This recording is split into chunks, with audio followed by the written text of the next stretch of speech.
हम लोग श्रीमद् भागवतम के दूसरे स्कंद के 9वें अध्याय के 36वें श्लोक को देख रहे हैं और आज इसके ऊपर दूसरा दिन है। सारार्थ दर्शनी को हम आगे पढ़ेंगे। मेरे पीछे बोलिए। एतावदेव जिज्ञासं तत्त्वजिज्ञासुनात्मनः एतावदेव जिज्ञासं तत्त्वजिज्ञासुनात्मनः अन्वयव्यतिरेकाभ्यां यत् स्यात् सर्वत्र सर्वदा अन्वयव्यतिरेकाभ्यां यत् स्यात् सर्वत्र सर्वदा एतावदेव जिज्ञासं तत्त्वजिज्ञासुनात्मनः एतावदेव जिज्ञासं तत्त्वजिज्ञासुनात्मनः अन्वयव्यतिरेकाभ्यां यत् स्यात् सर्वत्र सर्वदा अन्वयव्यतिरेकाभ्यां यत् स्यात् सर्वत्र सर्वदा एतावदेव जिज्ञास्यं तत्त्वजिज्ञासुनात्मनः एतावदेव जिज्ञासं तत्त्वजिज्ञासुनात्मनः अन्वयव्यतिरेकाभ्यां यत् स्यात् सर्वत्र सर्वदा अन्वयव्यतिरेकाभ्यां यत् स्यात् सर्वत्र सर्वदा एतावदेव जिज्ञासं तत्त्वजिज्ञासुनात्मनः एतावदेव जिज्ञासं तत्त्वजिज्ञासुनात्मनः अन्वयव्यतिरेकाभ्यां यत् स्यात् सर्वत्र सर्वदा अन्वयव्यतिरेकाभ्यां यत् स्यात् सर्वत्र सर्वदा एतावद एव, एतावत मतलब इतना और एव मतलब ही, बस यहाँ तक ही जिज्ञास्यम जिज्ञासा की जानी चाहिए। किसके विषय में कह रहे? तत्व के विषय में। तत्व अर्थात श्रेय साधन का तत्व। परम श्रेय है भगवान का प्रेम, और उसका कौन सा साधन है? कौन सा साधन है जो मुझे प्रेम की प्राप्ति कराए, जो जीव का परम मंगल है? अगर उसका जिज्ञासु है, जिज्ञासुन आत्मनः, आत्मा का जिज्ञासु यानी आत्मा के परम श्रेय की प्राप्ति के जो तत्व है, आत्मा के लिए जो परम प्रेम, परम कल्याण भगवत प्रेम है, उसके साधन के तत्व का जो जिज्ञासु है, उसके लिए बस इतना ही जिज्ञासु है। अर्थात बहुत ज़्यादा शास्त्र पढ़ने की जरूरत नहीं है। सद्गुरु वैष्णव से, भक्तों से सुने भक्ति के साधन के बारे, और उस साधन को अन्वय और व्यतिरेक जिज्ञासा के द्वारा स्थिर करे। अन्वय का मतलब होता है जिसकी सत्ता से किसी अन्य की सत्ता हो। तो इस साधन के बारे में विचार करे, जिज्ञासा करे कि क्या भक्ति करने से प्रेम प्राप्त होगा। तो अगर उसका उत्तर यस है तो स्थिर करेगा, हाँ मैं करूँगा। क्या भक्ति करने से, व्यतिरेक मतलब भक्ति करने से, साधन भक्ति किए बिना प्रेम भक्ति प्राप्त नहीं हो सकती। जिसकी सत्ता नहीं होने से अन्य की सत्ता नहीं होती। तो इस तरह से वह व्यतिरेक के द्वारा इस तत्व को स्थिर करे अपने मन में कि अगर मैं भक्ति नहीं करूँगा तो मुझे भगवान की प्रेम भक्ति प्राप्त नहीं होगी। अब मैं अगर जप नहीं करूँगा तो मुझे जप में रुचि नहीं मिलेगी।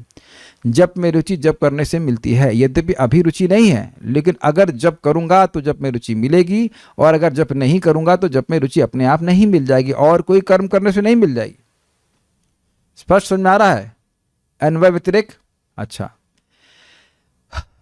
अब भक्ति ही करे और अन्य साधनों को ना करे तो उसके बारे में भी वह अन्वय व्यतिरेक से जिज्ञासा करेगा। कर्म करने से, कर्मकांड करने से स्वर्ग की प्राप्ति होती ही है। इसके निषेध को सिद्ध करने का प्रयास करेगा। ऐसा नहीं है, ब्रैकेट में डाल दीजिए, ऐसा नहीं है कि केवल कर्म करने मात्र से स्वर्ग की प्राप्ति हो जाती है। अगर मैं ये कहूं कि कर्म है तो स्वर्ग है, क्या ये सही है? नहीं है, क्योंकि भक्ति का जब तक सम्मिश्रण नहीं होता है, कर्म अपने आप स्वतंत्र रूप से स्वर्ग आदि की प्राप्ति नहीं करा सकता। तो इस वाक्य को वह स्थिर कर रहा अपने मन में कि कर्म अपने ही गोलों, अपने ही उद्देश्यों की प्राप्ति कराने में स्वतंत्र नहीं है। केवल कर्म कांड से स्वर्ग की प्राप्ति नहीं हो जाती, उसमें कुछ भगवान का नाम बोलना ही पड़ता है, कुछ सम्मिश्रण करना ही पड़ता है। अच्छा, ऐसा भी नहीं है। दूसरा स्टेटमेंट, कर्म नहीं करेंगे तो स्वर्ग की प्राप्ति नहीं होगी, क्या ये सही है? व्यतिरेक बुद्धि से अगर सोचे तो कहते नहीं, ऐसा भी सही नहीं है। क्यों? क्योंकि भक्ति करने से ऑटोमेटिक स्वर्ग की प्राप्ति हो जाती है, भले ही कर्मकांड ना करे। ये दूसरी लाइन शायद क्लियर नहीं हुई थी कल, तो इसलिए फिर से समझा रहा हूँ। भाई पहली वाला बात तो स्थिर हो गया, भक्ति करते हैं तो भक्ति मिलेगी, और भक्ति नहीं करेंगे तो भक्ति नहीं मिलेगी। भक्ति नहीं करेंगे तो भक्ति नहीं मिलेगी किसी भी साधन से। लेकिन दूसरे अगर हम साधनों को विचार करें तो कर्म करेंगे, केवल कर्म कांड करेंगे तो स्वर्ग की प्राप्ति हो जाएगी, ऐसा नहीं है। ये अन्वय से समझेंगे। और ऐसा भी नहीं कि कर्म नहीं करेंगे तो कर्म से स्वर्ग की प्राप्ति नहीं होगी, क्योंकि भक्ति के द्वारा स्वर्ग की प्राप्ति अनायास बिना प्रयास के ही हो जाती है। इसको भी श्लोकों से हम सिद्ध किया जाएगा। यहाँ पे सिद्धांत समझ में आ गया, फिर श्लोकों के द्वारा उसको पुष्ट किया जाएगा तो आपको स्पष्ट समझ आ गया। दोनों तरह से मन में स्थिर करे कि भाई कर्म, ज्ञान, योग आदि का हम साधन नहीं करेंगे, क्योंकि उनके बिना भी काम चलता है। जैसे भोजन बनाते हैं तो अब मान लीजिए आप खिचड़ी बना रहे हैं, तो क्या दाल और चावल के बिना भी बन जाएगी? दाल चावल है तो खिचड़ी है, दाल और चावल नहीं है तो खिचड़ी नहीं है। अच्छा ये बताइए, आप माइक पे बताएं, आप यहाँ के शौनिक ऋषि हैं, क्या टमाटर है तो खिचड़ी है ना? ऐसा नहीं है कि अब टमाटर होगा तभी खिचड़ी बनेगी। अच्छा, और अगर क्या ऐसा है कि टमाटर नहीं होगा तो खिचड़ी बनेगी ही नहीं? नहीं। अभी कुछ दिन पहले आपने बनाया था ना, जब मेरे को टमाटर बैन था तो आपने टमाटर के बिना बना दिया था। तो अन्वय व्यतिरेक है ना, ये आप बिल्कुल अन्वय व्यतिरेक तो चलाते ही हैं कि भाई मान लीजिए कोई आपको आइटम बनाना है तो इसके बिना तो बन ही नहीं पाएगा। सूजी का हलवा बिना सूजी के नहीं बन पाएगा, लेकिन इलायची के बिना बन जाएगा। तो इलायची ऑप्शनल है लेकिन सूजी ऑप्शनल नहीं है। समझ में आ गया कि नहीं आ गया? मट्ठा दही के बिना बन जाएगा? नहीं। काला नमक के बिना? हाँ, तो काला नमक ऑप्शनल है, लेकिन काला नमक को हम छोड़ सकते हैं, उसके बिना भी बन जाएगा। लेकिन अब दही के बिना कैसे मट्ठा बनेगा? एकदम स्पष्ट समझ में आ रहा है कि नहीं? तो जैसे हाँ, तो बिल्कुल स्पष्ट समझ में आ रहा है कि भाई कर्म के बिना हमें कर्म, जब हमको कर्म, सिंपल सी बात है, जब कर्म के बिना ही स्वर्ग की प्राप्ति हो जा रही है तो कर्म करने की क्या जरूरत है? ज्ञान के बिना ही जब आत्मज्ञान की प्राप्ति हो जा रही भक्ति के द्वारा, तो फिर ज्ञान योग करने की क्या जरूरत है? और अगर सिद्धि चाहिए तो वह भी बिना अष्टांग योग के किए बिना भगवान की भक्ति करने से प्राप्त हो जा रही है, तो फिर अष्टांग योग करने की क्या जरूरत है? जैसे मान लीजिए आपको कृष्ण को कृजा माता जी, अगर आपको, मेरी बात सुनाई पड़ रही है? हाँ जी, हम पूछ रहे हैं, आपको आगरा से वृंदावन आना है, आप टवेरा में बैठ जाओ तो अब भी सोचती साइकिल से चले जाते तो अच्छा रहता? नहीं, जब टवेरा में साधन हमने स्वीकार कर लिया, टवेरा पूरी तरह समर्थ है आपको वृंदावन पहुंचाने के लिए, तो साइकिल के बारे में सोचते भी नहीं ना कि थोड़ा साइकिल भी बैठे। I think it's very clear. मैंने एक भक्त को पूछा है, बाकी सभी लोग इस बात से स्वीकार करेंगे। तुलसी माता जी, आप भी आगरा के पास में घूम रहे हैं, मतलब रहती हैं, but you are wondering in the lands of Agra somewhere. तो अब बताइए, आगरा से वृंदावन आना है तो क्या आप साइकिल से आओगे? अगर चाहो तो आ सकते हो, लेकिन जब आपको टवेरा मिल गया है, अच्छा साधन मिल गया है, तो काहे को आएंगे साइकिल से? क्या जरूरत है आने की? तो जब भक्ति करके सारे सिद्धियां प्राप्त हो जाती हैं तो फिर अन्य साधन करने की क्या जरूरत है? लोग कह रहे हैं कि हम माता जी को ही पूछ रहे हैं, सोचेंगे चलो प्रभु जी को पूछते हैं, शाहबाचार्य जी प्रभु आप नागालैंड में हैं तो वहाँ से वृंदावन आना है, मान लीजिए हवाई जहाज में बैठ के आए, पता नहीं वहाँ पे है कि नहीं, होगी व्यवस्था। तो अब हवाई जहाज में बैठे हैं तो आप कभी सोचिए कि हम टेम्पो का भी आश्रय लेते या टेम्पो से पहुँच जाते। तो जो व्यक्ति हवाई जहाज में बैठा है वो कितनी तीव्रता से अपने गंतव्य को पहुंच रहा है, डेस्टिनेशन को, तो वो क्यों अन्यहीन साधन को स्वीकार करेगा? तो इस प्रकार से अपने साधन में व्यक्ति को स्थिर हो जाना चाहिए। अच्छा, यह समझ रहे हैं कि वो जिज्ञासा में इन्वॉल्व है कि साधन में कितनी शक्ति है नहीं है, ये विचार करके ही व्यक्ति उस साधन का आश्रय लेता है। तो कह रहे हैं भगवान की इस प्रकार से जिज्ञासा करके अपने द्वारा स्थिर कर ले मन को। केवल सुनने की बात नहीं है, सुनने के साथ साथ खुद भी दिख जाए उस व्यक्ति को कि भक्ति करना सर्वश्रेष्ठ है। एक व्यक्ति हमको कह रहे थे कुछ देर पहले, हम में कोई भी गुण नहीं है, कोई भी गुण नहीं, सारी दुर्गुण है। मैंने कहा अच्छा 16 माला कर लिए? मैंने कहा अच्छा ठीक है। तो भागवत क्या बोल रही है? कुछ लोग याद है आपको? जरा बताएंगे 3.33.7, जरा व्याख्या करिए, क्या है श्लोक? गा दीजिए, गाना तो आता है। अहो बतश्व पचतो गरियान यज्जिह्वा अग्रे वर्तते नाम तुभ्यम ते पुस्तपस्ते जुहुसस्नुरार्या ब्रह्मानुचरनाम गृह्णन्ति तो एते। गुरुदेव इसका अर्थ बताएं। जो व्यक्ति कुत्ता खाने वाले के घर में पैदा हुआ हाँ, है, तो क्या सद्गुण है भाई कुत्ता खाने वाले के यहाँ? जो पैदा हुआ कुत्ता खाने वाले के यहाँ, तो शर्मा जी बताएं कि इसका क्या सद्गुण है उसमें? वो पहले ये बताएं कि क्या सद्गुण है जो कुत्ता खाने वाले के यहाँ पैदा हुआ, सद्गुण क्या है? कोई सद्गुण कोई नहीं गुण, है। हाँ सद्गुण नहीं, ठीक है। फिर आगे, वो एक ब्राह्मण से भी श्रेष्ठ कहा अब गया ब्राह्मण है। में क्या दुर्गुण है? कोई दुर्गुण दुर्गुण नहीं है, एक उससे भी श्रेष्ठ कहा जा रहा है। तो क्यों कहा जा रहा है? क्योंकि बोलो बोलो बोलो। उसके जीभ के अग्रभाग पे लॉलीपॉप भगवान है का ना, गुलाब जामुन है। हाँ, क्या है? भगवान का नाम आ रहा है। नाम या नामानी? नामानी, नामानी की नाम, एक नाम। एक नाम। हाँ, एक नाम आता है तो वह श्रेष्ठ है। अच्छा, क्यों?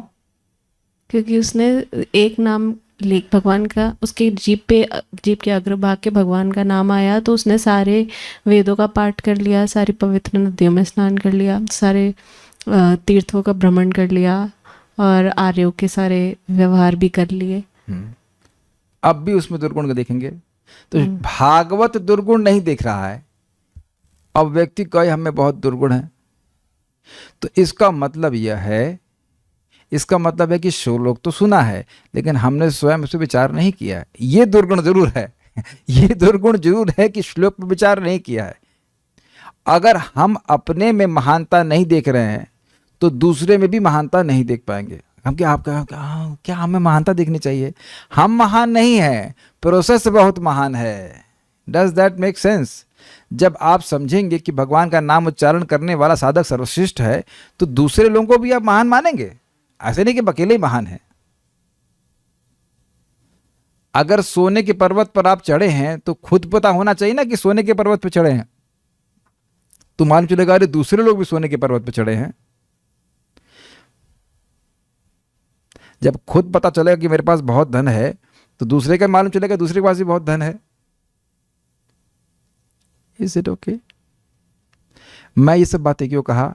खुद जिज्ञासा करने का मतलब है, जिज्ञासा का मतलब मेडिटेशन।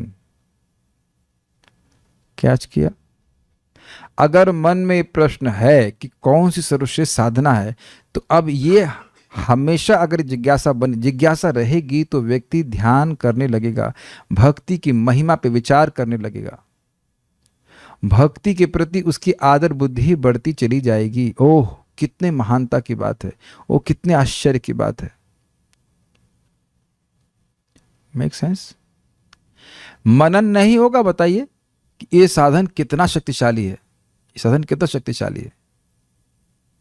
क्या उसकी श्रद्धा इस जिज्ञासा से, इस विचार से बढ़ नहीं जाएगी कि अजामिल जैसा व्यक्ति जो कुछ भी भक्ति का आशय नहीं लिया था, उसका भी अनंत जन्मों के पाप नष्ट हो रहे थे अनजाने में ही नाम उच्चारण करने से। हम तो जानबूझ के कर रहे हैं।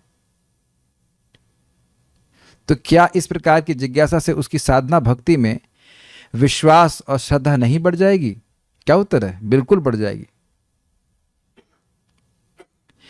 अच्छा, दूसरा चीज उसको जिज्ञासा करनी चाहिए कि उस साधन के बारे में जिसको सर्वत्र और सर्वदा संपादन किया जाए। चलो साधन बहुत बढ़िया है लेकिन हर जगह ना कर पाए तो, जैसे कर्म मार्ग में व्यक्ति को शुद्धि की बड़ी आवश्यकता होती है, चीजें पवित्र होनी चाहिए। ज्ञान मार्ग में चित्त की शुद्धि बहुत जरूरी है। लेकिन अब आज ही भक्त ने प्रश्न किया कि हम सुबह 2 बजे उठते हैं, स्नान नहीं करते हैं, जब कर सकते हैं क्या? जी हाँ, बिल्कुल कर सकते हैं। जब आप कहीं पे भी कर सकते हैं। तो ये सर्वत्र की व्याख्या हो गई? क्षमा कीजिएगा, हाँ नहीं क्षमा नहीं, क्षमा मत कीजिए। सर्वत्र मतलब कहीं भी बेड पे भी कर सकते हैं। Is it okay?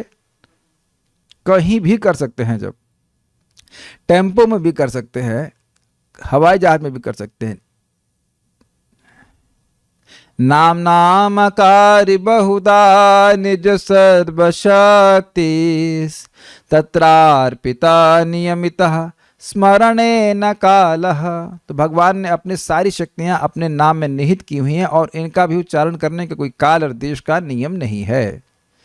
तो भगवान का नाम जरूर साधना हो गई। एक तो सारी शक्तियों से युक्त है, सब कुछ प्राप्त कराने में समर्थ है और कहीं भी कर सकते हो। और सर्वत्र का दो अर्थ है, एक आप इसे कहीं भी कर सकते हैं, और सर्वत्र मतलब कोई भी कर सकता है। करने भाई भक्ति योग एक तो स्थान में हो रहा है, और दूसरा भक्ति योग कहाँ हो रहा है, तो उस व्यक्ति के शरीर के द्वारा संपादित हो रहा है। तो शरीर भी तो अधिष्ठान हो गया, शरीर भी तो स्थान हो गया ना जहां भक्ति हो रही है। कठिनाई हो रही समझने में। अब आपकी जीभ पर, अभी आपने बोला ना जीभ के अग्रभाग पर भगवान आते हैं, तो भगवान आ रहे हैं ना आपके जीभ के अग्रभाग पर। अब चाहे जीव वो जीभ ही से साफ की है या नहीं की है, हरे कृष्णा कृष्णा कृष्णा हरे हरे, हरे राम राम राम हरे हरे। दूसरा व्यक्ति से आप बात करें, कभी कभी कहेगा तुम्हारे मुख से बदबू आ रही है। भगवान कभी बोले?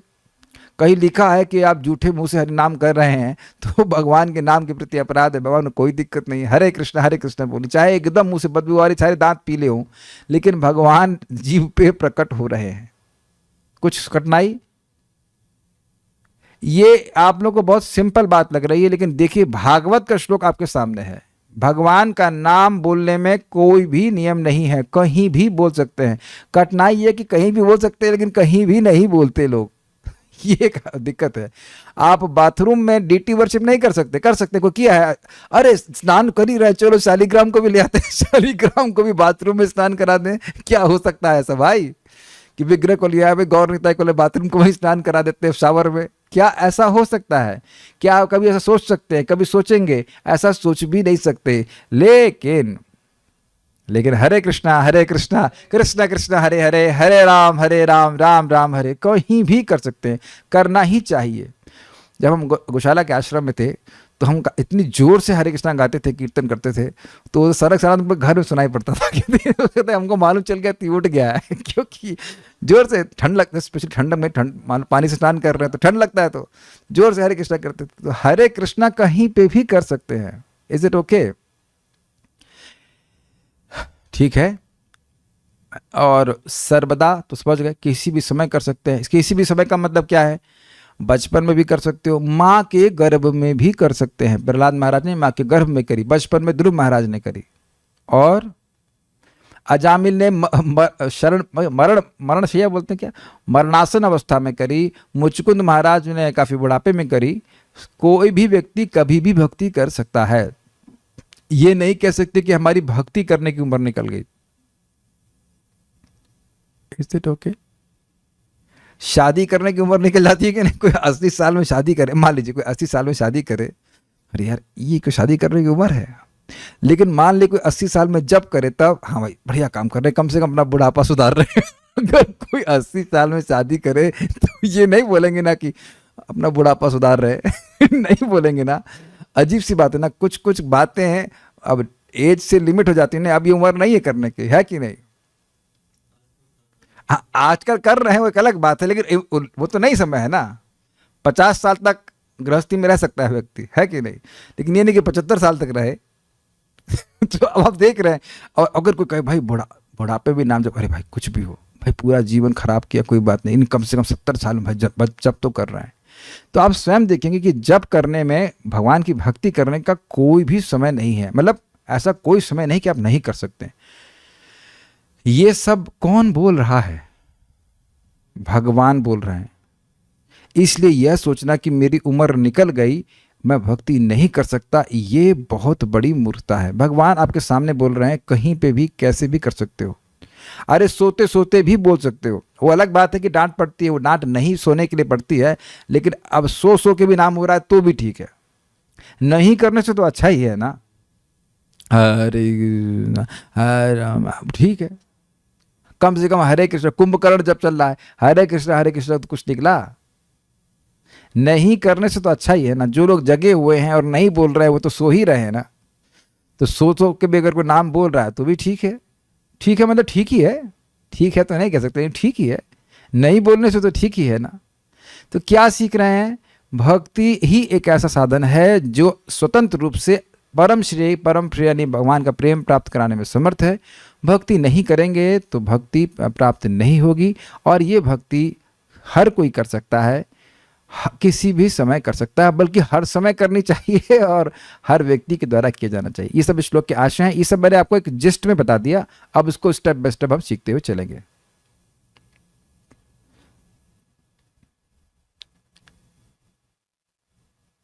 एक बात आ सकती है मन में किसी साधक के कि मैं तो अब ऐसी स्थिति में आ गया कि अब भजन ही नहीं कर सकता। ये गलत है। बल्कि आपको ये देखना चाहिए कि ऐसे साधक हैं, भक्त हैं, जो शरीर की दृष्टि से भी हमसे बहुत निम्न हैं, मतलब बहुत कठिनाई में हैं, फिर भी वह भक्ति कर रहे हैं। हम एक माता जी को जानते हैं, वो प्रवचन सुनते रहे थे यूट्यूब में, अब उसके बाद उन्हें फ़ोन किया तो मैं चकित रह गया। उनकी हड्डियों में बचपन से ऐसी बीमारी है कि उनकी हड्डियाँ इतनी कमज़ोर हो गई कि वो टूट जाती हैं। उनको अब तक 15 फ्रैक्चर हो चुके हैं। आई मीन कितना पेनफुल होगा, फिर भी वह 16 माला करती हैं। I was completely like mesmerised. हमने कहा वाह, सोचिए एक फ्रैक्चर में कितना दर्द होता है, और 15 फ्रैक्चर हो गए। उनकी टांगें भी टेढ़ी हो गई, फिर भी इतना, और उनकी वो शादी नहीं की है जिस भी कारण से, तो एक तरह से असहाय भी हैं, फिर भी 16 माला का जप करना है। मैं तो चकित रह गया। हमने कहा देखो, बाकी लोग तो अब इससे श्रेष्ठ अवस्था में ही है ना, और अगर वो कहें कि हम जप नहीं कर पा रहे, तब तो यही कहा जाएगा कि उनकी श्रद्धा बहुत कमज़ोर है। ऐसी अवस्था में भी अगर कोई कर रहा है, इसका मतलब है कि उसकी श्रद्धा भगवान में बहुत ज़्यादा बढ़ी हुई है, इतनी असहाय अवस्था में, है कि नहीं। जब भी आपको लगे कि हम असमर्थ हैं भक्ति करने में, तो आप देखेंगे कि आप देख लीजिएगा कि उससे भी ज़्यादा खतरनाक अवस्था या बहुत मतलब असहाय अवस्था में भी लोग भक्ति कर रहे हैं। तो हम लोग भक्ति कर ही सकते हैं। प्रचार में भी कितने अद्भुत भक्त मिल जाते हैं। I was very amazed. तो अब हम यहाँ से आगे अपने डिस्कशन को आगे बढ़ा रहे हैं कि कर्म, ज्ञान, योग आदि स्वतंत्र रूप से अपने अपने श्रेयों की प्राप्ति नहीं करा पाते, और प्रेम की प्राप्ति तो करा ही नहीं सकते, और इनके बिना भी भक्ति के द्वारा इन श्रेयों की प्राप्ति हो जाती। भक्ति के द्वारा ही जो अगर चाहे तो स्वर्ग, चाहे तो आत्मज्ञान, चाहे तो सिद्धि, और भगवान के प्रेम की प्राप्ति तो होती ही है। 10 रुपए में 100 रुपए नहीं हैं, लेकिन 100 रुपए में 10 रुपए भी हैं, 20 रुपए भी हैं, 40 रुपए भी हैं, और 100 रुपए तो हैं ही। अब हम श्लोकों को देखेंगे, मेरे पीछे बोलिएगा। यथा श्रीमद् भागवत 1:5-17 में कहा गया, बहुत सुंदर श्लोक है, मेरे पीछे गाइएगा, बहुत प्यारा श्लोक है। अब ये सब श्लोक आ जाएं तो अब इस पर अगर हम एक्सप्लेन करने लग जाएं तो फिर महीनों एक ही श्लोक चलेगा, लेकिन फिर भी हम समझाने का प्रयास करेंगे। त्यक्त्वा स्वधर्मं चरणाम्बुजं हरेः, त्यक्त्वा स्वधर्मं चरणाम्बुजं हरेः, भजन्न पक्वोऽथ पतेत् ततो यदि, भजन्न पक्वोत्पतेत् ततो यदि, यत्र क्व वा भद्रमभूदमुष्य किम्, यत्र क्व वा भद्रमभूदमुष्य किम्, को वार्थ आप्तो भजतां स्वधर्मतः, को वार्थ आप्तो भजतां स्वधर्मतः, त्यक्त्वा स्वधर्मं चरणाम्बुजं हरेः, त्यक्त्वा स्वधर्मं चरणाम्बुजं हरेः, भजन्न पक्वोऽथ पतेत् ततो यदि, भजन्न पक्वोऽथ पतेत् ततो यदि, यत्र क्व वा भद्रमभूदमुष्य किम्, यत्र क्व यत्र क्व वा भद्रमभूदमुष्य किम्, यत्र क्व वा भद्रमभूदमुष्य किम्, को वार्थ आप्तो भजतां स्वधर्मतः, को वार्थ आप्तो भजतां स्वधर्मतः। तो यहाँ पे कर्म मार्ग को त्यागने के बारे में बोल रहे हैं। क्या? त्यक्त्वा स्वधर्मम अर्थात वर्णाश्रम, अपने वर्णाश्रम के धर्म को त्याग कर चरणाम्बुजम हरे, भगवान हरि के चरण कमलों का कोई आश्रय लेता है, भजन मतलब भजन कर रहा है। अपक्वोथ पतेत् ततो यदि, अपरिपक्व अवस्था में अभी उसके हृदय से भोग की वासना नहीं गई है, इस कारण से यदि उसका पतन हो जाता है। देखिए, जिस भी साधक के हृदय का पूरी तरह से शुद्धिकरण नहीं हुआ है, ऐसा नहीं है कि उनका पतन होता ही है। हृदय शुद्ध नहीं हुआ है और वह अभक्तों का संग करता है, इस कारण से वह भक्ति को छोड़ सकता है। ऐसा नहीं है कि सारे भक्त भक्ति को छोड़ ही दे रहे हैं।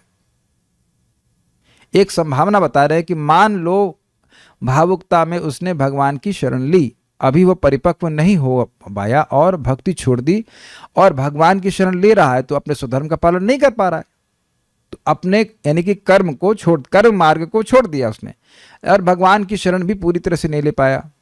स्पष्ट समझ में आया? तो यत्र क्वा व अभद्रम अभूत, उसका क्या अभद्र हुआ। माइक पे बताइए इसका क्या मतलब। मैं अगर से प्रश्न करूं, माइक पे बोलिए, उसका क्या अभद्र हुआ, तो इस प्रश्न का क्या उत्तर होगा? कुछ भी अभद्र नहीं हुआ।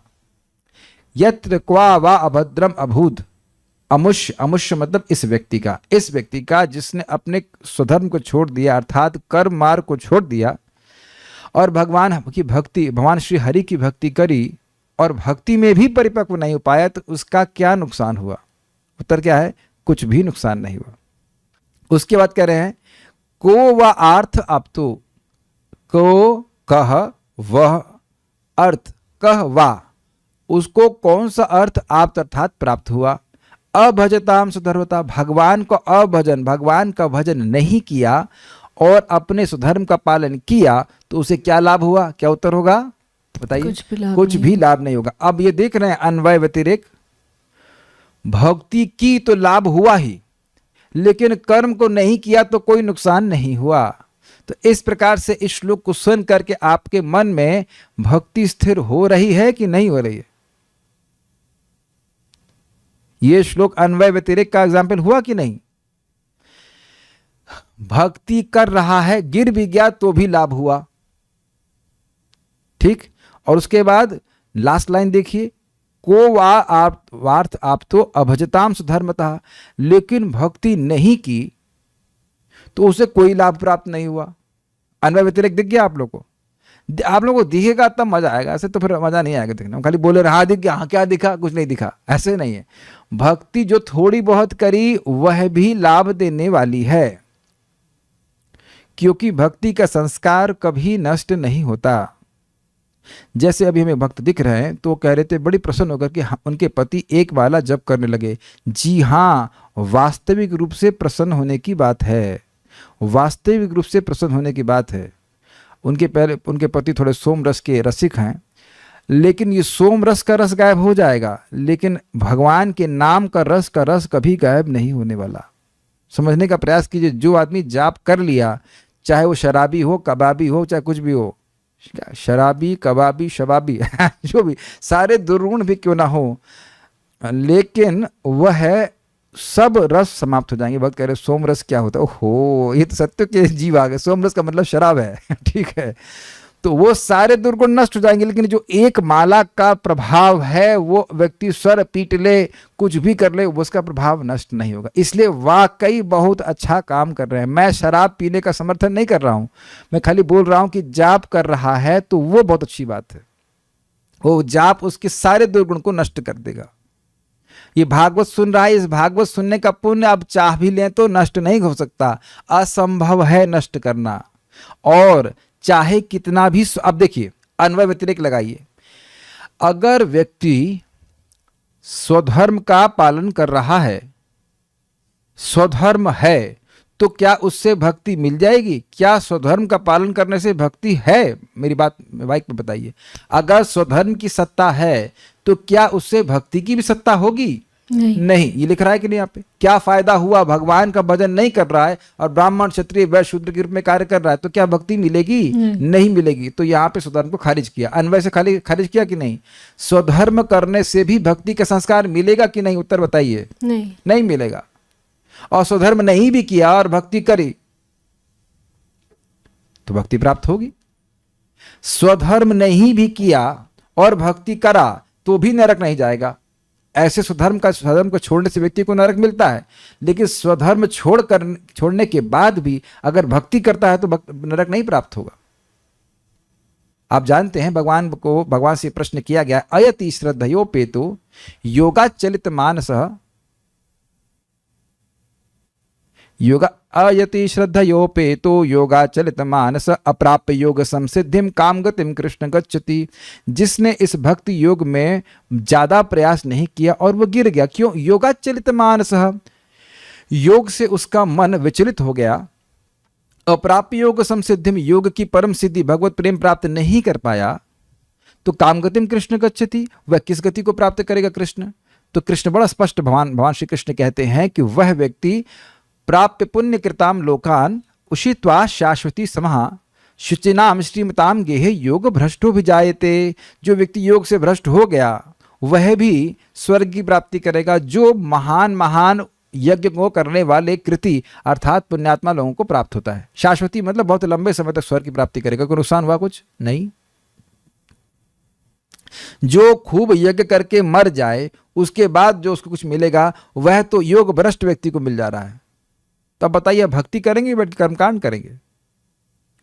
मैं फिर इस श्लोक की बात को आपको बता रहा हूं। जो भक्ति का संस्कार मन में आ गया, जैसे आप लोग के मन में भागवत का संस्कार आ गया है, तो यहाँ बहुत से भक्त हैं, बहुत तो नहीं कह सकता, कुछ भक्त ऐसे हैं जो रोज क्लास में नहीं आते हैं, लेकिन वह भी क्लास में आए बिना रह नहीं पा रहे हैं, है कि नहीं? अब लोग कोई अपनी गर्दन नीचे नहीं ऐसे नहीं कर रहा क्योंकि पकड़ में आता है कि कौन रोज नहीं आता है, लेकिन जो रोज नहीं भी आते वो अब रोज नहीं आए बिना भी रह नहीं पा रहे। क्या बोल गया मैं? ऐसा हाँ, रोज नहीं आए बिना रह नहीं पा रहे हैं, सही बोल रहा हूं? ऐसा नहीं कि वो रोज नहीं आ पा रहे तो संतुष्ट हैं, फिर आते चल रही कि क्लास। देखिए आज क्या बोल रहे हैं, इसका मतलब है कि भक्ति का संस्कार जा नहीं रहा है। इसीलिए मैं बड़ा उत्साहित होता हूँ लोगों को वेलकम करने के लिए कि ये एक ऐसे प्रोसेस में आ गए हैं जो उनको जाने नहीं देगा। खूब भोग करेंगे, ना ना ना ना भागवत झूठ बोल रही है ना, भोग में सुख है, भोग में सुख है। फिर जाएंगे, फिर माया जूते मारेगी, पिटाई करेगी, ऐ इधर क्यों आया तू, इधर क्यों आया, चल वापस जाओ, वापस जाओ। बहुत दुखी, बहुत दुखी, फिर वापस आ जाते हैं। अब एक भक्त पूछ रहे स्वधर्म यानी गृहस्थ ड्यूटीज भी। अब मन तो कर रहा है कि चिटिया पकड़ के चाटा मारे कस के, लेकिन हम क्या करें? आपकी गृहस्थी के धर्म क्या भगवान से अलग हैं? भोजन किसके लिए बनाते हैं आप किसके लिए भोजन बनाते हैं? भगवान के लिए। शालिक राम के लिए भोजन नहीं बनाते हैं। तो ये गृहस्थ धर्म है कि भगवत धर्म है? भगवत धर्म। इतनी अकल नहीं आई? हम थोड़ा प्रेम से डांट रहे हैं। घर में विग्रह है, आप घर की पूजा करते हैं, तो ये गृहस्थ धर्म है कि भगवत धर्म है? बताओ जरा। भगवत धर्म। हाँ, यही बोल रही थी कि हाँ एक दिन हमको अवेयरनेस हुई, सफाई करने में बहुत तेज है, बहुत अच्छा से सफाई करते हैं, तो हमको अभी महसूस हो रहा है कि हम भगवान के घर की सफाई कर रहे हैं। It's just a matter of being conscious, that's it. वो घर आपका नहीं है, घर भगवान है। सुनो, अच्छा किया प्रश्न किया, बहुत अच्छा प्रश्न किया। मैं प्रेम से डांटा लेकिन डांट को सहन कर लो, बहुत अच्छा प्रश्न है। महाराज जी ने क्या सुना बोला जरा सुन लीजिए। परम पूज्य वृंदावन चंद्र महाराज कह रहे हैं कि भाई देखो, गृहस्थी नरक का द्वार है। ये क्या बोल रहे हैं आप?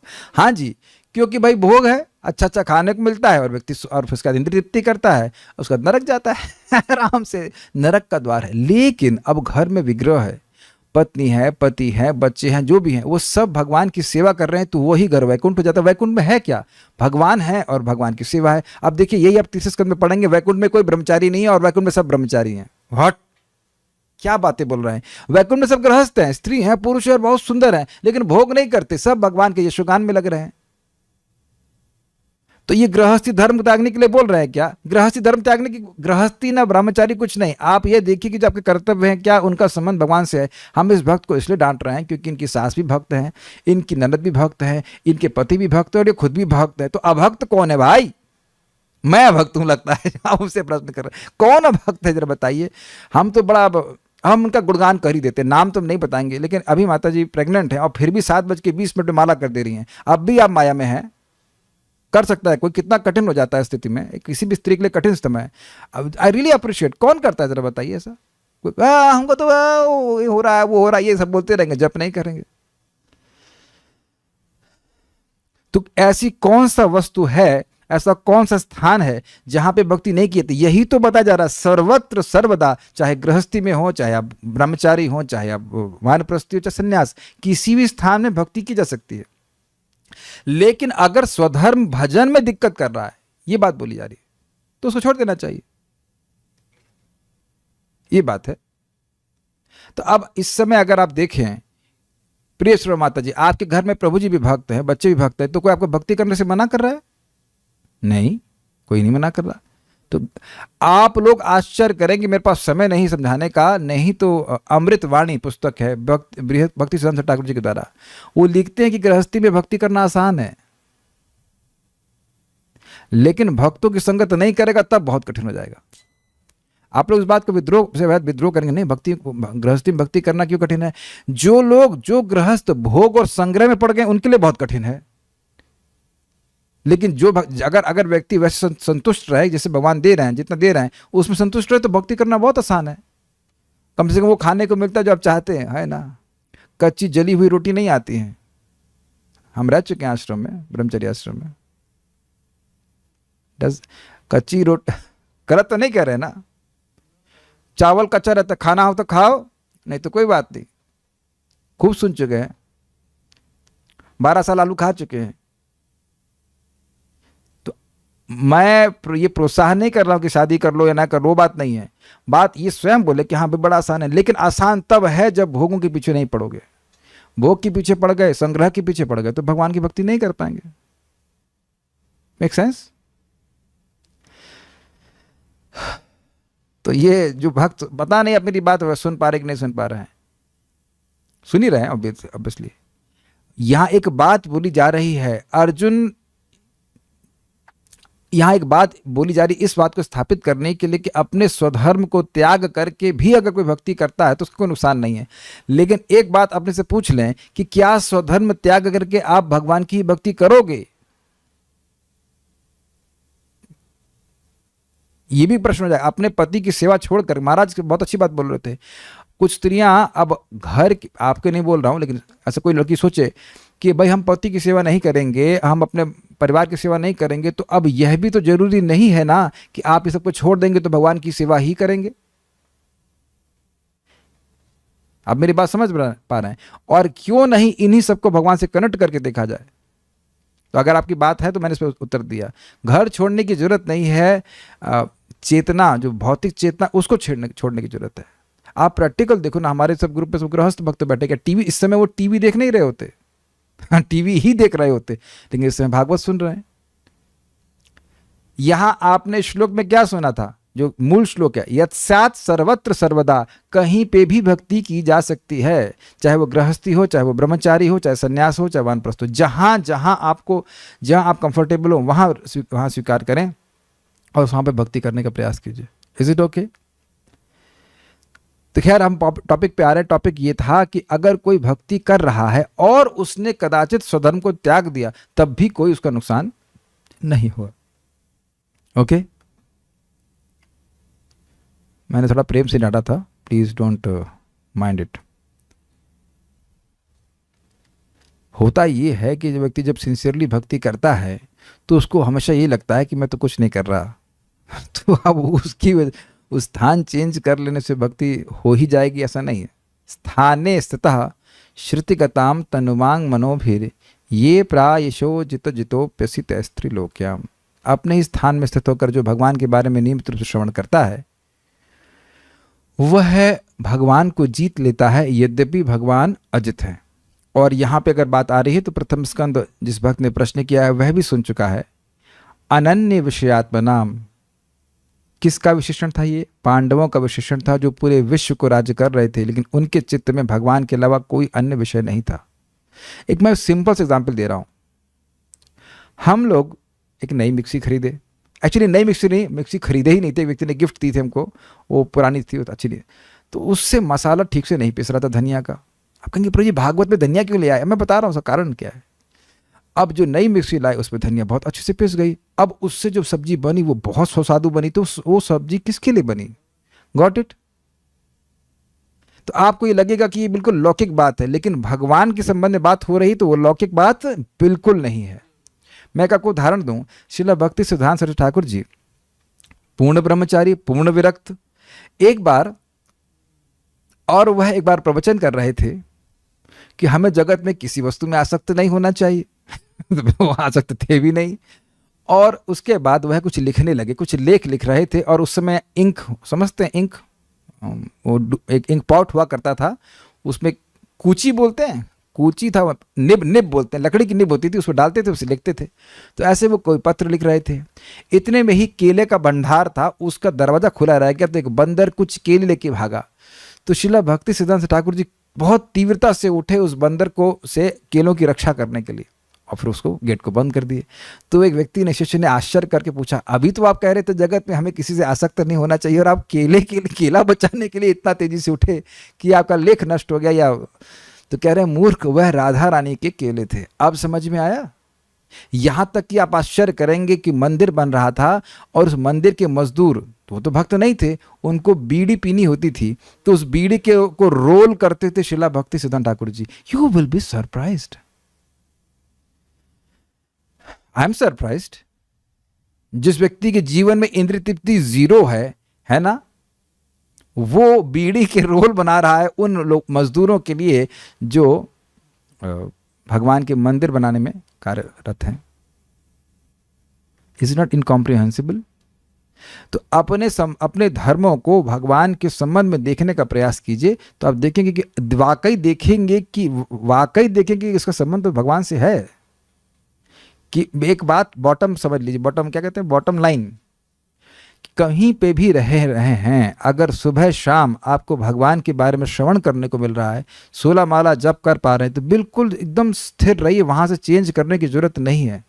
जरूरी नहीं कि स्थान चेंज कर लेंगे तो आप भक्ति कर ही पाएंगे। Is it okay? Shridhar Prabhupada समझाते हैं, हर व्यक्ति को समझना चाहिए कि वह भगवान की व्यवस्था से इस समय इस अवस्था में है। क्या ये बात गलत है? बिल्कुल सही है।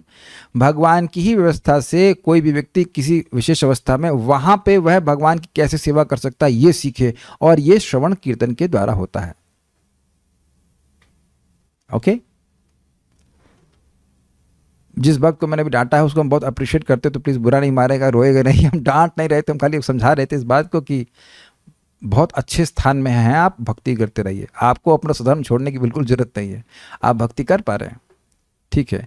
तो बात यह स्थापित यह कि करी गई कि कोई स्वधर्म का त्याग भी कर दे, ऐसा नहीं कि हमेशा करने की जरूरत है, लेकिन त्याग कर भी दे और भगवान का आश्रय लेता है तो कोई नुकसान नहीं है। तो भक्ति भक्ति को समर्थ साधन के रूप में यहाँ पे सिद्ध किया जा रहा है इस श्लोक के द्वारा। इस श्लोक के, ठीक है। जिसने भगवान की भक्ति में सेवा में प्रवृत्त होने के लिए अपनी भौतिक वृत्तियों का त्याग किया है, वह कभी कभी कच्ची अवस्था में नीचे गिर सकता है, तो भी उसके असफल होने का कोई खतरा नहीं रहता। इसके विपरीत अभक्त चाहे अपनी वृत्तियों यानी कर्तव्यों में पूर्ण रूप से रत क्यों ना हो, उसे कुछ भी लाभ नहीं होता। ये सब श्लोक, थोड़ा सा पानी दीजिए, ये सारे श्लोकों को अगर आप सुनना चाहते हैं, इनके नंबर दिए गए हैं, और प्रथम स्कंद के अगर श्लोक हैं तो उसकी व्याख्या पहले हो चुकी है और आप वहाँ पे डिटेल में सुन सकते हैं। अब फिर प्रश्न करें, स्वधर्म क्या है? स्वधर्म का मतलब होता है स्व मतलब अपना, और धर्म मतलब धर्म, कर्तव्य। क्या मतलब हुआ? जैसे पत्नी का धर्म है कि पति की सेवा करे, बच्चों की सेवा करे, सास ससुर की सेवा करे। पति का धर्म है कि पत्नी का ध्यान रखे और जो भी इसकी आवश्यकता है पूरी करे। ये गृहस्थों के संबंध में ब्रह्मचारी का धर्म है कि वह स्वाध्याय करे। वानप्रस्थों का धर्म है कि वह तपस्या करें। यति का धर्म है यानी सन्यासी का धर्म है कि अभय निर्भय रहे और अपने मन को भगवान में लगाए रखे। इस प्रकार से सबका अलग अलग धर्म है, ये बात है। वर्णाश्रम के अनुसार सबके अलग अलग धर्म है, ये बोल रहे हैं। और भी कुछ पूछ रहे हैं?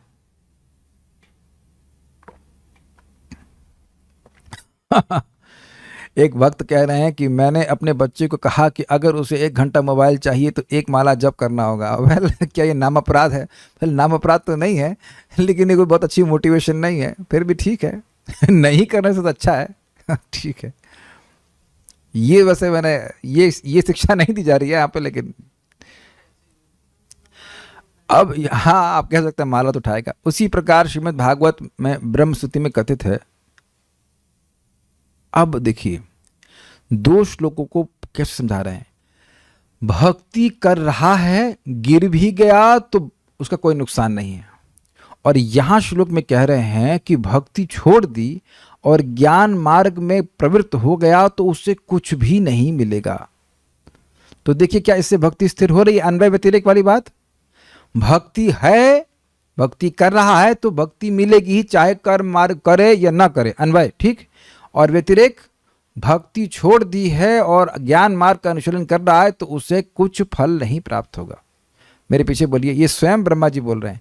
श्रेयस्त्रितिम भक्ति मुदस्यते विभो क्लिश्यन्ति ये केवल बोध लब्धये। श्रेयश्रुतिं भक्तिमुदस्यते विभो क्लिश्यन्ति ये केवल बोधलब्धये। तेषामसौ क्लेशल एव शिष्यते नान्यद् यथा स्थूलतुषावघातिना। तेषामसौ क्लेशल एव शिष्यते नान्यद् यथा स्थूलतुषावघातिना। श्रेयः श्रुतिं भक्तिमुदस्यते विभो क्लिश्यन्ति ये केवल बोधलब्धये। श्रेयः श्रुतिं भक्तिमुदस्यते विभो क्लिश्यन्ति ये केवल बोधलब्धये। तेषामसौ क्लेशल एव शिष्यते नान्यद् यथा स्थूलतुषावघातिना। तेषामसौ क्लेशल एव शिष्यते नान्यद् यथा स्थूलतुषावघातिना। श्रेयः श्रुतिं भक्तिमुदस्यते विभो क्लिश्यन्ति ये केवल बोधलब्धये। श्रेयः श्रुतिं भक्तिमुदस्यते विभो क्लिश्यन्ति ये केवल बोधलब्धये। तेषामसौ क्लेशल एव शिष्यते नान्यद् यथा स्थूलतुषावघातिना। तेषामसौ क्लेशल एव शिष्यते नान्यद् यथा स्थूलतुषावघातिना। श्रेयः श्रुतिं भक्तिमुदस्यते विभो, हे विभो ते भक्तिम, ते श्रेय श्रुतिम भक्तिम उदस्य। हे विभु अर्थात भगवान श्री कृष्ण, ये ब्रह्मा जी भगवान श्री कृष्ण को प्रार्थना अर्पित कर रहे हैं। हे विभो, हे सर्वसमर्थ, हे अपरिच्छिन्न, ऐसे अर्थ लिए गए हैं सर्वसमर्थ, आपकी भक्ति, ते भक्तिम उदस्य, जो आपकी भक्ति को त्याग देते हैं। कैसी भक्ति? श्रेय श्रुतिम, श्रुति का मतलब होता है मार्ग, जो परम श्रेय का मार्ग है, परम प्रेम प्राप्त कराने वाला, उसका एकमात्र मार्ग भगवान की भक्ति है। क्यों त्याग देते हैं? तो क्लिश्यन्ति ये केवल बोध लब्धे, ये भक्ति मुदस्य, जो आपकी भक्ति को त्याग देते हैं। क्यों? केवल बोध लब्धये क्लिश्यन्ति, केवल बोध मतलब आत्मज्ञान, ब्रह्म का अनुभव, ब्रह्म ज्योति का अनुभव करने के लिए जो क्लेश उठाते हैं। यानी कि साधन में क्या है? क्लेश है। भक्ति में क्लेश है? नहीं है। भक्ति में क्लेश नहीं है, भक्ति में तो कलेश है। कला के ईश अर्थात भगवान श्री कृष्ण भक्ति में बैठते हैं, भक्ति में कलेश है, क्लेश नहीं है। सुना पड़ रहा है मेरी भाषा? कलेश मतलब कलाओं के ईश अर्थात भगवान श्री कृष्ण भक्ति में रहते हैं, कोई क्लेश नहीं है। अब ये कथा सुनने में भी कोई क्लेश है, अब भोजन प्रसाद पाने में भी क्लेश है, क्या जप करने में भी कोई क्लेश है? कुछ भी क्लेश नहीं है। लेकिन अब चुपचाप बैठा हुआ है, ब्रह्म का ध्यान कर रहा है कि ब्रह्म है, कौन जान रहा है कि नहीं? कुछ नहीं पता ना। अगर मैं चुपचाप बैठ जाऊं तो क्या आप खाली अंदाजा मारोगे कि हो सकता है भगवान का ध्यान कर रहे हो, उसको तो शायद ये भी ना पता हो कि भगवान है क्या। क्योंकि जिसको पता है भगवान है कौन, वो तो भगवान के बारे में बोलेगा, वो चुप कैसे बैठ जाएगा? तो ये दूसरी लाइन समझ में आ रही है? ये केवल बोध लब्ध ये क्लिश्यन्ति, जो केवल बोध अर्थात जो शुद्ध आत्मा का, जो ब्रह्म ज्ञान प्राप्त करने के लिए कलेश उठा रहे हैं, तपस्या कर रहे हैं, तो उन्हें क्या मिलता है? साधन तो क्लेश वाला हुआ, लेकिन कुछ लाभ मिलता हो तो कहते नहीं। तेषाम असौ क्लेशल एव शिष्यते, उनके लिए क्लेश ही बचता है, उन्हें कुछ मिलता नहीं है। अब समझ में आ गया? व्यतिरेक ज्ञान मार्ग में आ रहा है और वह चाहता है कि ज्ञान मार्ग की उपलब्धि हो जाए, उसे ब्रह्म ज्ञान मिल जाए, लेकिन केवल ज्ञान का अभ्यास कर रहा है, मर रहा है और भक्ति को छोड़ दिया, तो क्या उसे कुछ मिलेगा? उसे कुछ नहीं मिलेगा। भाई समझ नहीं आ रहा है, समझाओ ठीक से। तो कह रहे हैं न अन्यत यथा स्थूल तुषावघाति नाम। न अन्यत का मतलब क्या होता है? कुछ और नहीं मिलेगा। नान्यद यद सद सत्परम, सद और सत कुछ भी नहीं था। तो कह रहे हैं उसी तरह से कह रहे हैं कि क्लेश के अलावा उससे कुछ नहीं मिलेगा। तो कह रहे हैं यथा स्थूल तुषाव अवघाति नाम, जो स्थूल तुष को, चावल समझते हैं, धान की जो छिलका होता है उसको तुष कहते हैं। अब उसको पीटेगा तो क्या प्राप्त होगा? शर्मा जी बताइए। नहीं कुछ तो मिलेगा, कुछ नहीं मिलेगा। मिलेगा उसको फाइन भूसा ये सब गोल मिल सकता है प्रोबेबली, ईसबगोल से पेट साफ हो सकता है लेकिन पेट भर नहीं सकता। ईसबगोल इज चावल की भूसी, इज इट नॉट? नहीं, यस, अच्छा किसी और चीज की हैं? अब जो भी होता हो, लेकिन हमने तो सुना था, अब जो भी हो उसको एक पाउडर मिलेगा बस। तो चावल के छिलके के पाउडर का क्या महत्व है? Maybe you can use it as a roughage और something, I have no idea. तो अब जो चावल को चावल के छिलके को कूट रहा है उसको बेवकूफ कहेंगे कि नहीं? चावल जो असली माल था, जो संतुष्टि करे, वो तो निकल गया उसमें से। क्या निकल गया? मतलब भक्ति निकल गई, और चावल छिलका जो है उसको पीट रहा है वो उसमें क्लेश हो रहा है। महाराज बड़ा सुंदर कहते हैं, परम पूज्य राधा गोविंद महाराज इस श्लोक को कोट करते हुए कहते हैं, कुछ नहीं मिलेगा, उसके हाथ में दर्द होगा, हाथ में क्या फोड़े होंगे, लेकिन उसको मिलेगा कुछ भी नहीं। तो अब स्पष्ट समझ में आ गया अन्वय व्यतिरेक विधि से। पहला श्लोक कोट किया कि भक्ति कर रहा है और अपने स्वधर्म को त्याग दिया तो भी कोई नुकसान नहीं है, और यहाँ खूब बढ़िया से ज्ञान मार्ग का अनुशीलन कर रहा है, साधन कर रहा है, लेकिन भक्ति छोड़ दिया तो उसे कुछ भी नहीं मिलेगा। तो इस प्रकार से फिर स्थिर हुआ कि भक्ति ही करना श्रेयस्कर है। हे प्रभु, आत्म साक्षात्कार सर्वोत्तम मार्ग तो आपकी ही भक्ति है। यदि कोई इस मार्ग का त्याग करके ज्ञान के अनुशीलन में प्रवृत्त होता है तो उसे क्लेश उठाना होगा और वांछित फल भी नहीं मिल पाएगा, उसे आत्मज्ञान भी नहीं मिलेगा। आत्मज्ञान भी उसी व्यक्ति को मिलेगा जो भगवान की भक्ति करते हैं। इसलिए कभी कभी निर्विशेषवादी हरे कृष्णा कृष्णा कृष्ण हरे हरे, हरे राम राम राम हरे हरे बोलते हुए दिख जा सकते हैं, लेकिन उनके संग दिक्कत क्या है? वह यह नहीं सोचते हैं कि सिद्धि के बाद वो हरे कृष्णा करेंगे।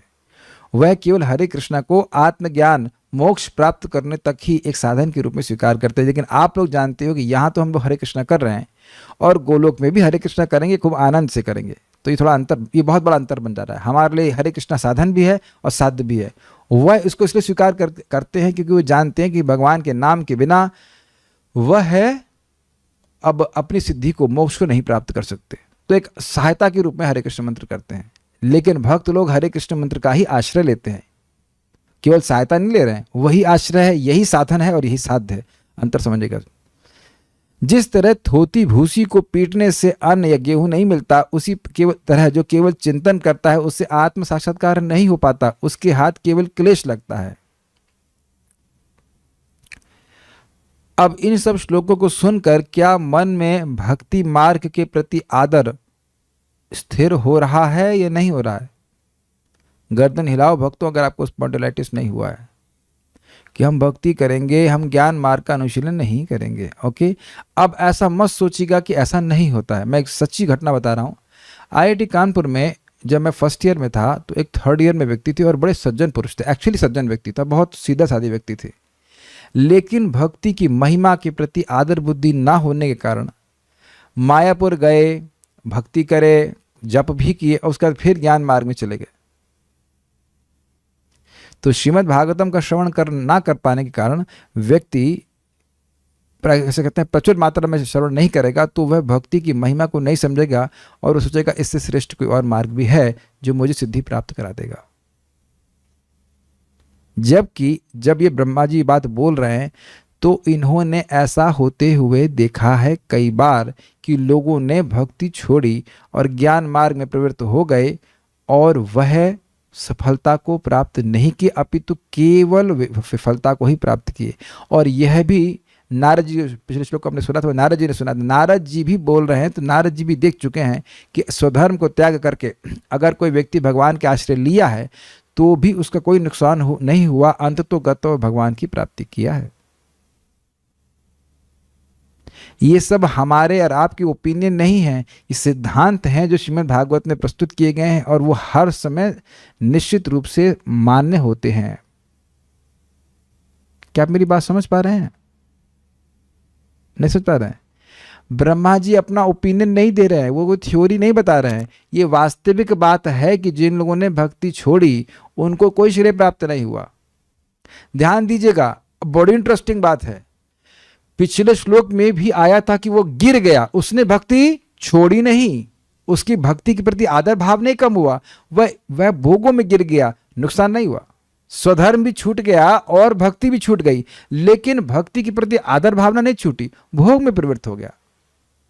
लेकिन यहाँ व्यक्ति का इस श्लोक में जो हमने कोट किया गया है ब्रह्मा जी के द्वारा, उसकी भक्ति के प्रति आदर भावना ही समाप्त हो गई, वह ज्ञान मार्ग में प्रवृत्त हो गया। आप क्या दोनों श्लोकों को बैलेंस कर पा रहे हैं? वह स्वधर्म छोड़ दिया और उसके बाद भक्ति भी छूट गई उससे। ऐसा नहीं थी कि भक्ति छोड़ करके स्वधर्म में आ गया। अगर भक्ति छोड़ करके स्वधर्म करने लग जाता तो वह अपमान करता भक्ति देवी का, लेकिन इंद्रियों के वेग की वजह से उसकी भक्ति छूट गई। That's a different thing. लेकिन इस श्लोक में हम देख रहे हैं कि व्यक्ति भक्ति को, इस श्लोक का मतलब, इस श्लोक का मैं दिखा रहा हूं यहाँ पे जो कोट किया गया है, उस व्यक्ति ने भक्ति का अनादर किया, भक्ति को त्याग करके वह अब दूसरे साधन को पकड़ने लग गया। तो ये भक्ति का अनादर हुआ, इसलिए कुछ नहीं मिला। देख रहे हैं कितना बड़ा अंतर हो गया। ये दिखाई पड़ रहा है सब लोगों को, ये सूक्ष्म बात। मैं फिर से रिपीट कर रहा हूं, पिछले श्लोक में कहा कि स्वधर्म को त्याग दिया है और भक्ति को करने का प्रयास कर रहा है और फिर गिर जाए तो कोई नुकसान नहीं हुआ, क्योंकि भक्ति का अनादर नहीं किया, वो भक्ति कर नहीं पाया। लेकिन यहां ठीक प्रकार से, और यहां पे भक्ति को छोड़ दिया उसने और दूसरा कुछ और साधन करने लग गया, तो फिर भक्ति देवी का अपमान हुआ है। समझने का प्रयास कीजिए। कह रहे हैं कि वह केवल का बोध प्राप्त करने के लिए क्लेश उठा रहा है, अर्थात बहुत प्रयास कर रहा है। समझ रहे हैं, ज्ञान मार्ग में खूब प्रयास कर रहा है, भक्ति को छोड़कर उसे कुछ भी प्राप्त नहीं होगा। तो यह सिद्ध कर रहा है कि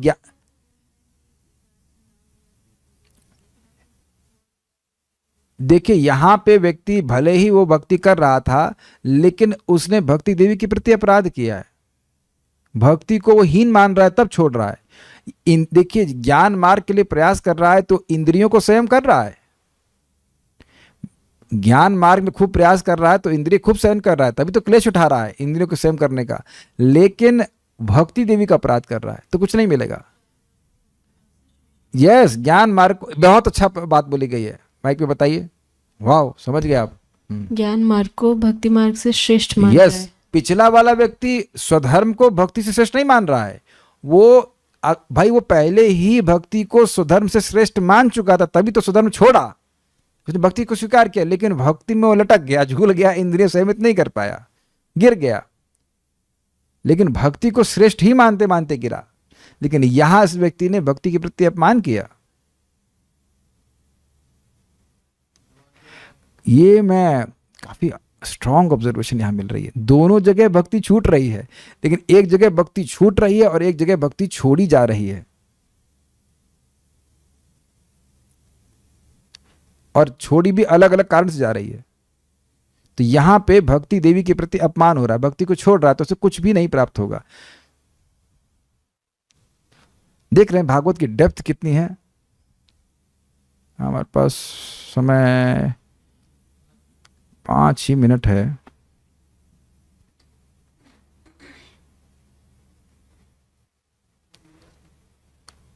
ठीक है, उसको हम कल चर्चा करेंगे। आज आपने जो सुना उस पर विचार कीजिएगा। और इसी श्लोक में 10.14.5 में बताया जाए कि कैसे अपने कर्मों को भगवान को समर्पित करके और भगवान की भक्ति करके लोगों ने भगवान को प्राप्त किया। कुछ एक हल्का से रिवीजन कर दे रहा हूँ। इन 2 श्लोकों को जो आज फोकस किया गया था, उससे क्या समझा जा रहा है कि भक्ति नहीं भी कर पाया और स्वधर्म को त्याग दिया, अन्वय व्यतिरेक समझ रहे हैं, तो उससे कोई नुकसान नहीं है। लेकिन भक्ति नहीं की तो उसको श्रेय की प्राप्ति नहीं हो पाएगी। मतलब ज्ञान को कर रहा है लेकिन भक्ति नहीं कर रहा है तो उसको श्रेय की प्राप्ति नहीं हो पाएगी। अब इस श्लोक में जो आने वाला, इसमें बोलेंगे जो भक्ति कर रहे हैं, भगवान की कथा सुन रहे हैं, अपने कर्मों को भगवान को समर्पित कर रहे हैं, तो निश्चित वह भगवान की प्राप्ति कर रहे हैं। तो ये अन्वय रीति से समझाया जाएगा। हम इन सारे तात्पर्य को बहुत आराम से पढ़ाने के इच्छुक हैं, क्योंकि तत्व बहुत गंभीर है और वो बात धीरे धीरे समझ में आती है। Is it okay? कोई और प्रश्न किसी भक्त का है तो हम ले लेते हैं। वास्तविक ज्ञान तो भगवत भक्ति है, तो फिर ज्ञान मार्ग में कौन सा ज्ञान लेने जाते हैं? ज्ञान मार्ग में वो निर्विशेष ब्रह्म का ज्ञान लेने जाते हैं। बिल्कुल आपने सही कहा कि वास्तविक ज्ञान तो भगवत भक्ति है, लेकिन ये ज्ञान उनको नहीं होता है, इसीलिए वो ज्ञानी मानते हैं अपने आप को, ज्ञानी है नहीं। ठीक है, तो देखिए एक बहुत बढ़िया बात है। मैं समझता हूं कि जो भक्त एकदम अभी 1 महीना भी नहीं हुआ होगा, वह भी यह समझ गए कि भक्ति करने से ही भक्ति प्राप्त होती है। जो लोग 1 महीना भी पार नहीं किए हैं, वो लोग जरा अपनी गर्दन को हिला के बताएं कि समझ में आ रहा है कि नहीं आ रहा है। एक तो उसको समझ में नहीं आ रहा है। कोई और भी लोग ऐसे हैं जो नए हों, वो सब पुराने लोग हैं। ओके, पुराने लोगों को समझ में आ रहा है कि भक्ति करने से भक्ति प्राप्त होती है। ओके, तो मैं सफल हूँ, क्योंकि पुराने लोग भी बहुत पुराने नहीं हैं। इसीलिए मैं केवल श्रीमद् भागवतम का ही, भगवत गीता का ही सीधे प्रचार करना चाहता हूँ। This is direct preaching. एक वक्त कह रहे मैं 1 महीने 4 डेज 1 मंथ 4 डेज का बेबी है, ठीक है। तो 1 मंथ 4 डेज के बेबी को भी समझ में आ गया कि भक्ति ही सर्वश्रेष्ठ साधन है। बोलो बेटा, बोलो भक्ति भक्ति भक्ति भक्ति भक्ति सर्वश्रेष्ठ। बोलो बेटा भक्ति, हाँ भक्ति, तो भक्ति ही सर्वश्रेष्ठ है। Is it okay? नृणाम भक्तिर भविष्यति, ऐसे भागवत का प्रचार होना चाहिए कि जिससे लोगों को समझ में आए कि भगवान का नाम उच्चारण करना ही सर्वश्रेष्ठ है। हमको अच्छा लगा, एक भक्त मैसेज किए थे कि हम ज़्यादा तो समझ नहीं पा रहे हैं, लेकिन इतना समझ गए कि 16 माला का जप हमें रोज़ करना चाहिए। हमने कहा बस आप सब समझ गए यही समझाने के लिए सारी क्लास हो रही है कि आप सब समझ गए। इज इट ओके कि नाम उच्चारण करेंगे तो दुनिया की कोई ताकत नहीं है जो हमको भगवान की प्राप्ति कराने में रोक सके। ओके, मैं कुछ और कहना चाहूँगा नहीं, तो मैं खाली ये बोल रहा हूँ कि श्रीमद् भागवतम इतना सुंदर ग्रंथ है कि अगर कोई इसकी रुचि किसी तरह से वो सुनने लग जाए तो उसकी भक्ति अपने आप ही बढ़ने लग जाती है। हम एटलीस्ट मैं अब देख रहा हूँ कि नए लोगों को भी धीरे धीरे प्रचार करने की जरूरत नहीं, सीधे डोज दीजिए श्रीमद् भागवतम का और सीधे ये कार्य करता है। सीधे वो समझ जाते हैं कि भगवान की भक्ति करना, भगवान को भोग लगाना, भगवान का प्रसाद ग्रहण करना, ये सब जीवन का परम साधन है। नहीं तो नई बातें समझने में कितना कठिन लगता है। आपने एस्ट्रोलॉजी पढ़ा था, 1 महीने में क्या समझ पाते? एस्ट्रोलॉजी समझ पाते कुछ? हवा भी नहीं लगता कौन सा हाउस है, क्या है, कुछ नहीं समझ में आता है। लेकिन देखिए भागवत कितनी शक्तिशाली है। कहता है क्यों ऐसा? क्योंकि अगर हम ऐसे भागवत की व्याख्या करते हैं कि भक्ति स्थापित हो तो कौन प्रसन्न होगा? जरा माइक में बताइए, जल्दी से बताइए। हाँ, भगवान प्रसन्न होंगे। भगवान सामने वाले के हृदय में भी हैं। भगवान प्रसन्न होंगे तो तुरंत ही ज्ञान का टैप उसे खोल देंगे, और नहीं तो कितने ही प्रवचन दुनिया में सुनता रहता है, उसके जीवन में कोई परिवर्तन नहीं आता। क्यों नहीं आता? क्योंकि परिवर्तन भगवान देते हैं। The change of heart comes by Krishna's mercy.